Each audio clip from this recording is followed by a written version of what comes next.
পাঁচটি স্বপ্ন দেখলে বুঝবেন আল্লাহ পাক আপনার জন্য ভালো কিছু শুভ সংবাদ রেখে দিয়েছে, সামনে আপনার সফলতা। পাঁচটি স্বপ্ন, আল্লাহু আকবার। দেখুন বিশ্বনবীর হাদিস, তিনি স্পষ্ট করে কি বলে দিয়েছেন যে একজন মুমিনের নেক স্বপ্ন হচ্ছে নবুয়তের 46 ভাগের 1 ভাগ। সুবহানাল্লাহ। স্বপ্নে কিন্তু নবীর উপর কিন্তু কোরআনের আয়াত নাজিল হয়েছে। স্বপ্ন খুব ইম্পর্টেন্ট।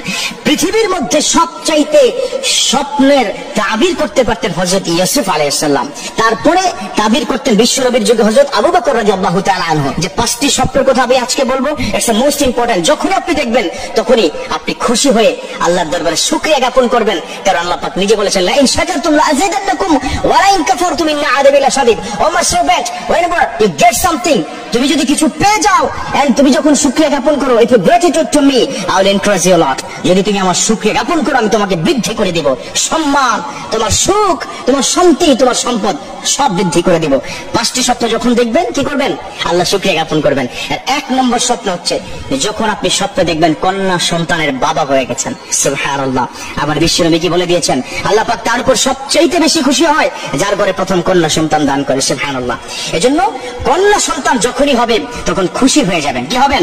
খুশি হয়ে যাবেন। স্বপ্নে দেখবেন, মনে রাখবেন very soon almighty will give you the success your life. আপনার লাইফটা সাকসেস করে দেবে কে? আল্লাহ পাক। 2 নম্বর, আল্লামা শিরনি রাহমাহুল্লাহ তিনি কি বলে দিয়েছেন, 2 নম্বর বিষয়, যদি আপনি দেখেন কাবা ঘর তাওয়াফ করছেন, কি করছেন? কাবা ঘর তাওয়াফ করছেন, তখন বুঝবেন যে আল্লাহ পাক খুব তাড়াতাড়ি ভালো কিছু সংবাদ আপনাকে আল্লাহ পাককে দান করবে। কাবা ঘর তাওয়াফ করা কিন্তু চট্টিখানি কথা নয়। বিশ্বের সবচেয়ে ইম্পর্টেন্ট এন্ড সবচেয়ে পবিত্রতম জায়গা হচ্ছে কাবা ঘর, ঠিক কিনা? কি গিয়েছেন না? এখানে অনেক হাজী সাহেব আছেন যারা কাবা ঘরে কি গিয়েছেন। ইনশাআল্লাহ তাআলা কাবা ঘরের জন্য দোয়া করবেন, আল্লাহুম্মা তাকাব্বাল বিযহাবিল কাবা, আল্লাহ তুমি আমাকে কাবা ঘরে যাওয়ার জন্য তুমি কবুল করে নাও। সুবহানাল্লাহ। তাহলে যখন স্বপ্ন দেখবেন তখন বুঝবেন যে খুব দ্রুত আল্লাহ আপনাকে ভালো কিছু নিউজ দিবে।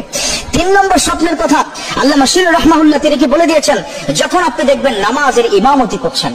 দেখবেন এখানে অনেকে আছে যারা ঠিকমতো নামাজ পড়েন না 5 ওয়াক্ত। আপনাদেরকে প্রায় আমি বলি যে প্লিজ যা কিছুই করেন, but you should practice the 5 time prayer in every single day, কারণ এই নামাজ আপনাকে জান্নাত পর্যন্ত নিয়ে যাবে।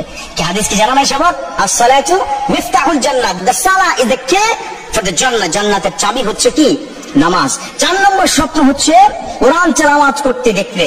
আপনি যখন দেখবেন যে আপনি বসে বসে কোরআন তেলাওয়াত করছেন, স্বপ্নে দেখবেন, তখন বুঝবেন আলহামদুলিল্লাহ আল্লাহ হয়তো খুব তাড়াতাড়ি আমার অভাব অনটন দূর করে আমাকে শান্তিময় জীবন দান করবে। এই জন্য শুকরিয়া জ্ঞাপন করবেন।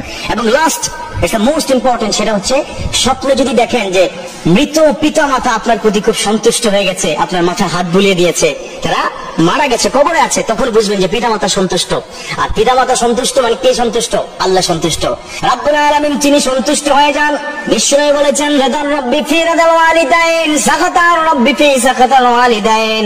পিতা মাতা যদি সন্তুষ্ট হয়ে যায়, আবার রব্বুল আলামিন তিনি সন্তুষ্ট হয়ে যায়।